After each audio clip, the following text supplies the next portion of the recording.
Allah has put the obedience to the parents in the Quran with obedience to Him, that you worship Him and obey Him, and that you show a similar level of kindness and love to your parents without, of course, worshiping them or preferring them over the Creator. But He included them. He included them by saying that your Lord has judged that you worship none other but Him, and that you show only excellence to your parents. So where's this concept that Allah loves your mother? In general, the status of the mother and this concept of earning the love of Allah by showing love to your mother.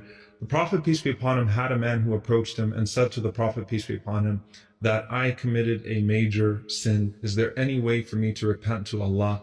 The Prophet, peace be upon him, said, do you have a mother?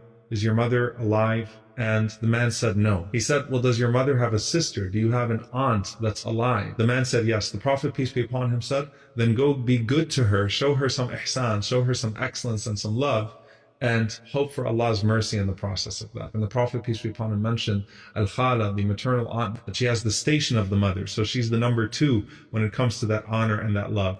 But again, that idea of, you committed a major sin between you and Allah, well, go ahead and go to your mother and show her goodness and see if that's a way of opening that door of pleasure with Allah subhanahu wa ta'ala. Ibn Abbas said, I don't know, I swear by Allah that I don't know of an action more beloved to Allah than serving your mother.